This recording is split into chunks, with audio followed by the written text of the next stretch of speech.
Let's say you're worried about the direction the country is heading. Go to your computer and click on thejimmyzshow.com. Play today's show, and just like that, you know more than you did before. As you listen and click some of the links in the show notes, you feel empowered. Optimism follows, and you know just what to do. The Jimmy Z Show, conservative talk radio at thejimmyzshow.com.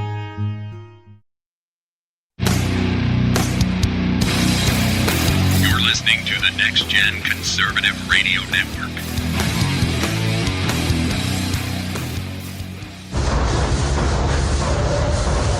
You are about to enter the analysis zone, where political correctness is non-existent, where critical thinking skills are required, and conservative common sense reigns supreme. And now, broadcasting live from Next Gen Conservative Central Command, it's the Whitfield Analysis. And your host is Sam Whitfield.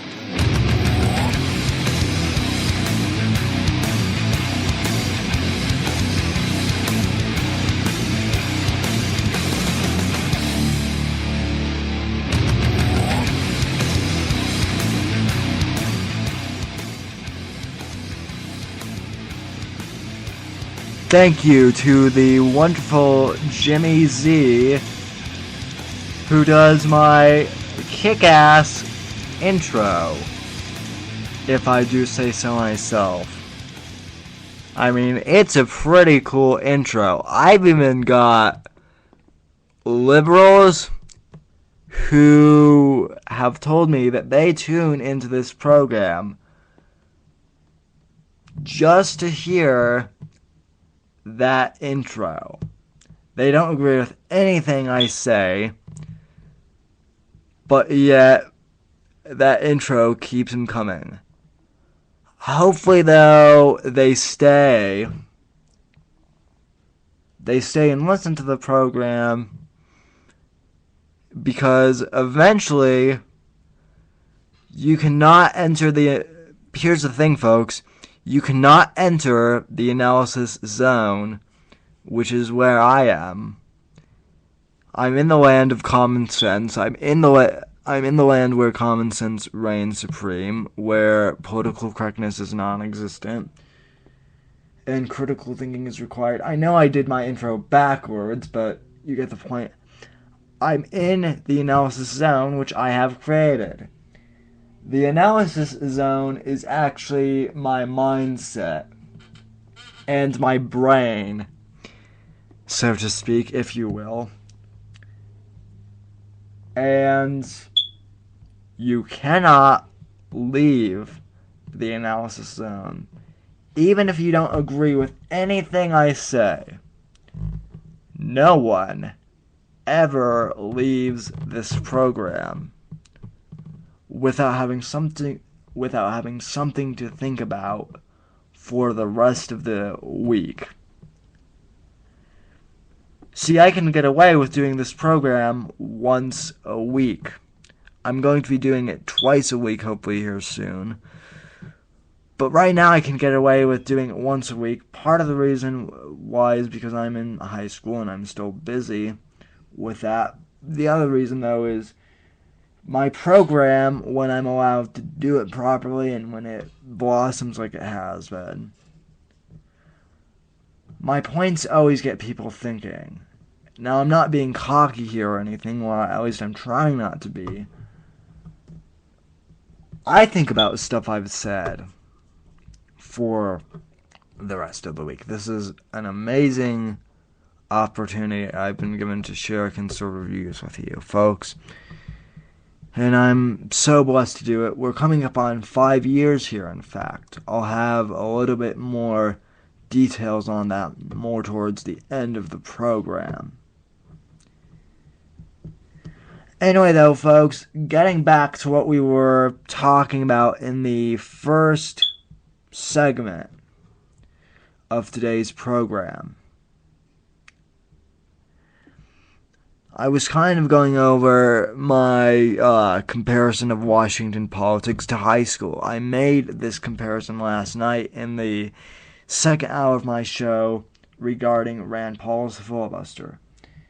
And as I explained, John McCain and the GOP elite, which is another word for the Republicans in name only, or the rhinos, they have started hanging out with the cool kids in high school because they're sick of being called nerds and losers by Obama's posse.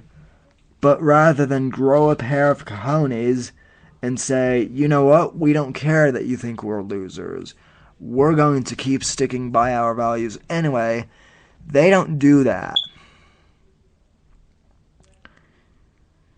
They've joined the cool kids, folks, or the quote-unquote cool kids. Obama's clique is actually full of kids who are jerks, but just pretend to be cool, if we want to think about it in terms of a high school social group. Anyway, so you've got Obama's clique full of jerkish cool kids who are, again, jerks. You've got the rhinos, the Republicans in name only, who are sick of being called losers, but rather than stick up for themselves, they've joined the cool kids posse, and in some cases they've gone completely over to the other clique. So we've got the Obama clique, we've got the Rhino clique, who wants desperately to fit in with the Obama clique, so they mold themselves to the Obama clique and therefore join the Obama clique. And then we've got the new young gun conservative kids in town. They're the new kids in town.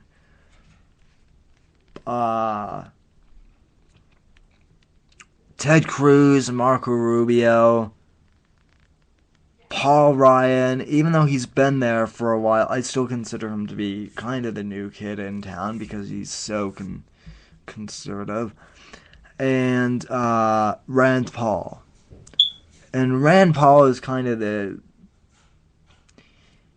he's part of this group, and he doesn't really care about Obama's social clique. He doesn't care about being popular. The Obama clique says, you're a loser and you're a nerd, just like McCain and Boehner used to be. But hey, they're part of the cool kids now, so why don't you just moderate your opinions, and if you do that, you can join our social clique and you'll be cool again. Rand Paul says, no. The American people have sent us here to protect and defend the Constitution, and we're going to hold your feet to the fire, and we're going to make you do the same. So Obama's kind of like, yeah, whatever. We're going to go out to dinner with McCain and whatnot. Not now.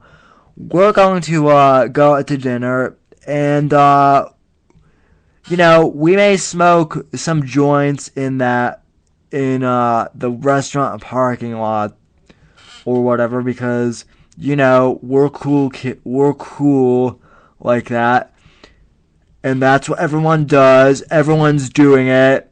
Everyone's going out, in big social groups, having parties like that. Smoking joints in the school parking lot. That's what we're doing. It's awesome. So yeah, we'll be back in a little bit. You lame wad conservatives, have fun now. And Rand Paul saying, "Oh, don't worry, we will." So Obama and the GOP elites are all out hanging out. Now, I'm being completely serious about this. I actually believe, if I recall from the reports I read, the establishment GOP in the White House, none of them were there when the filibuster took place. Which is why the filibuster took place, because none of them were there in the congressional building to be able to filibuster. And so, Call from 194156554. that's weird. We always get phone calls in the middle of the broadcast for some reason. Anyway, though, I'll ignore that because I'm a professional broadcaster.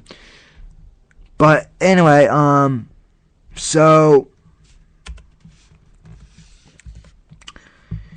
the GOP establishment and the Obama crew go out to dinner with each other. Now, I'm being completely serious here for a sec. So the Cool Kid Posse is out to dinner.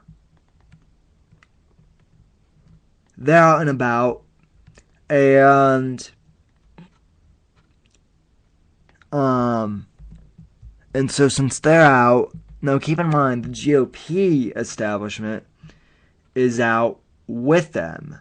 The rhinos in name only, the old timers like McCain, Lindsey Graham, and John Boehner.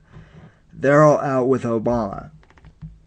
So Rand Paul, Marco Rubio, and Ted Cruz they see this as a golden opportunity to filibuster, to get back at the cool kids, the quote unquote cool kids, who are actually jerks. So they filibuster over this drone, over this drone. I think it's. I'm not sure if it's a law, but it's. I'm not sure if it's a law, but it's. I haven't had much time to look into it itself, but this drone thing is actually pretty scary from what we've heard about it so far. It basically would allow the president to fire on American citizens who are unarmed and whatnot, which is unconstitutional. Now, the Attorney General, Eric Holder, for some reason, so Rand Paul and Ted Cruz and Marco Rubio filibuster over this because they haven't gotten answers from Obama regarding if this is true or not. Now, for some reason, the establishment, the Obama crew and the establishment, that clique, for some reason they left poor Eric Holder behind. He wasn't in the social group for some reason that day. I don't know. Maybe there wasn't enough room in the limo. I don't know what it is. But anyway, he's being left behind. And Rand Paul and whatnot, I mean, they're just filibustering. Not only are they talking about the drone strikes, but they're talking about the Constitution in general. And how Obama and the cool kids posse has just violated them. How Obama has violated the Constitution, how he has no regard for the Bill of Rights. And, I mean, they filibustered for 12 hours, and the American people are watching this for 12 hours.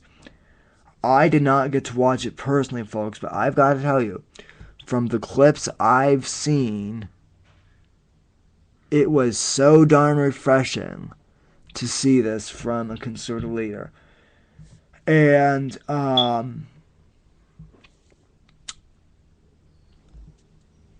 so they're filibustering, and some of the Democrats who are still there, I mean, they're just in a panic.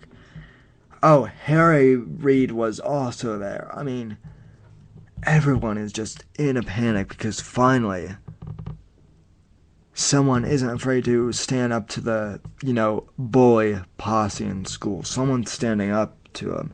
Not only standing up, but really taking it to them. And so the Democrats and the left, they just want this filibuster to end. But it goes on for 12 straight hours. And by the way, when I mean 12 straight hours, I mean I believe that Rand Paul was up there standing literally for 12 hours talking about the Constitution, about American greatness, about all of these things that we haven't heard for so long from any politician on either side. So they filibustered for 12 hours, and meanwhile, the cool kids and McCain and whatnot, they get back from dinner and they get back from smoking pot in the school parking lot. They come back in to the school building. McCain goes back, and he and Lindsey Graham find out what the other kids have been doing while they've been gone, about how they've been undermining Obama. And I mean, John McCain is just in a panic because it could jeopardize his status as one of the cool kids. And he accuses Rand Paul of violating the Senate ethics. And I mean, he just gets nasty with Rand Paul. But yet, and McCain saying something like, "What have you done? What have you done? No, no, no, no, no, no, no, no, no, no, no, no, no, no, no. You can't do this to us. I'm finally friends with Obama. You can't do this to us. We might actually be able to get something done." I mean, we're in the cool crowd now, man, and you have to go and do this and ruin our chances. Do you realize what this will do to us? The media is saying that we're unpopular with the American people because we're way too conservative. Look at what you've done. This will ruin us. And Rand Paul and Marco Rubio and Ted Cruz all stand back confidently, smile, and say, "No. This filibuster and this speech about how great the country actually is, that's what the American people have wanted. They don't want the Obama posse. They want the truth." And folks, that is so true. That is so true. I'm hoping this filibuster will be the start of a new age in conservatism. Folks, I've got to take a quick break. But when we come back, I'll talk more about my hopes for how this filibuster affects the future. You've heard my spoof. You've heard my analogy of the high school posse for, the last day. You heard it last night. Then you've heard it for an hour, and you've heard it mainly on this segment. So now I'm going to do a segment when we come back on, when we get back from commercial break, I'm going to finish up the program by stating where we go from here. America is going to come back, folks. There was never any doubt in my mind. Stay tuned. We'll be right back. You're listening to Next Gen conservative radio. Be right back, folks. Hold on.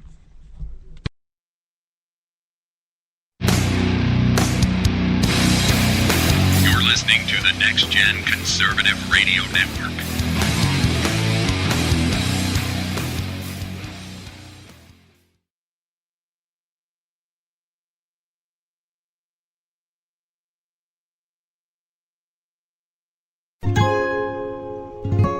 Let's say you're worried about the direction the country is heading. Go to your computer and click on thejimmyzshow.com. Play today's show, and just like that, you know more than you did before. As you listen and click some of the links in the show notes, you feel empowered. Optimism follows, and you know just what to do. The Jimmy Z Show, conservative talk radio at thejimmyzshow.com. The left tries to deny him, but they quite simply can't. It's Sam Whitfield, helping to lead a new age of conservative talk on Next Gen Conservative Radio.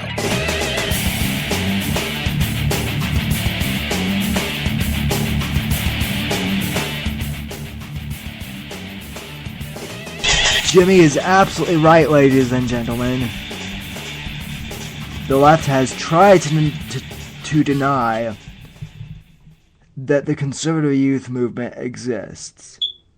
That conservative commentators like Jason Veely, Caden Cowger, and I exist and are making a difference. We are making a difference, ladies and gentlemen, and we will continue to make a difference. Welcome back, it's the Whitfield Analysis. Speaking of making a difference, folks, we've been covering the filibuster. I did a show last night, and then the show I've done today, both segments have been about it. This is, I think this is a new era in conservatism. I hope that the filibuster starts something new, folks. Folks, for the past couple of months, ever since the election, I have heard conservatives say, this is the end. We're done for. We're doomed. Obama's taking everything. We're not going to survive. And folks, part of that is true. Obama is taking everything. Government is getting bigger and bigger, and they're trying to encroach on our rights. They are really striking against our Second Amendment rights right now. Obama wants to outlaw firearms indefinitely. Now I know that right now all he's proposing is for there to be an assault weapons ban. Yeah, folks, it's just gonna start with the assault weapons ban. But if he gets his way, he would want all guns to disappear. That's how he and the radical left operate. They want the Second Amendment to disappear entirely. They shoved Obamacare down our throats when it's unconstitutional, and just because John Roberts says it's unconstitutional does not make it so. He's another one of these rhinos that has joined up with Obama's posse. Or no, he was bullied into declaring it constitutional by Obama's posse. That's what happened. So folks, what I'm getting at though is all of this bad stuff has happened. And it is bad stuff. And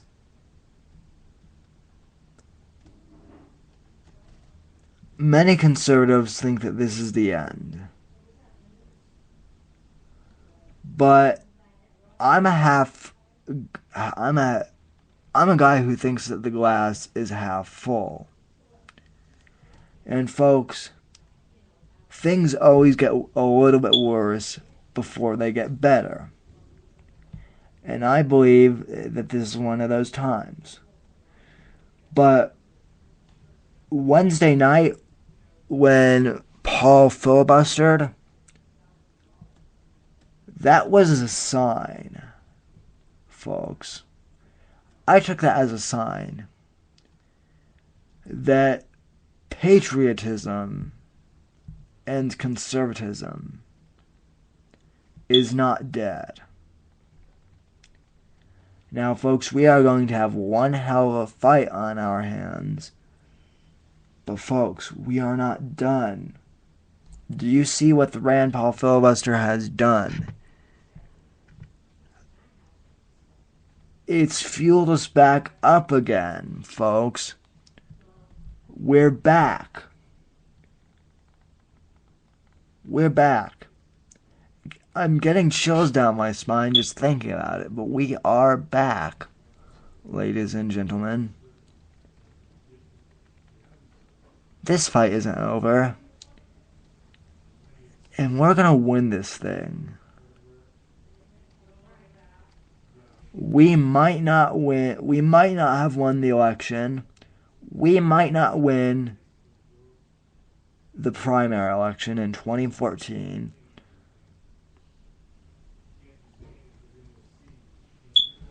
We might not win the 2016 election. There is always that chance. But I have a feeling that we will come back. Conservatism is not dead yet. It's still alive. And it may not be in the public eye yet, but it is thriving. It is thriving because of honorable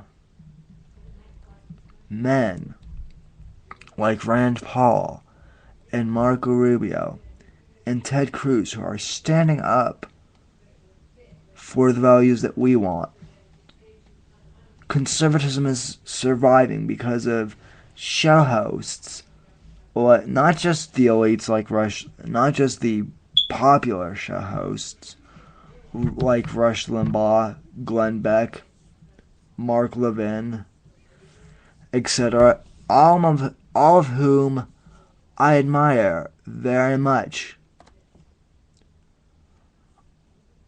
But also because of everyday commentators like Jason Feely, Caden Cowger, Gregory Blackie, and I, who are standing up and keeping the conservative voice alive for the next generation.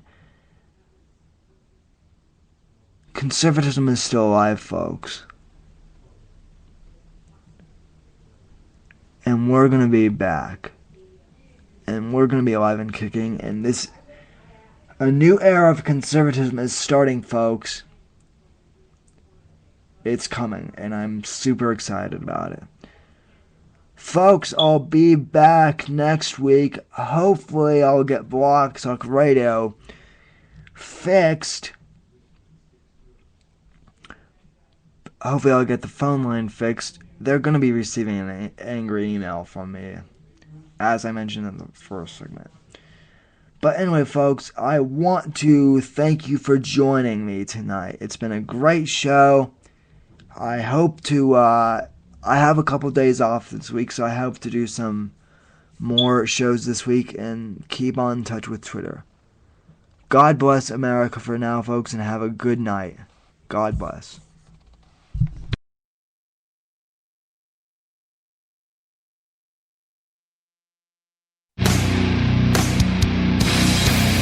You're listening to the Next Gen Conservative Radio Network.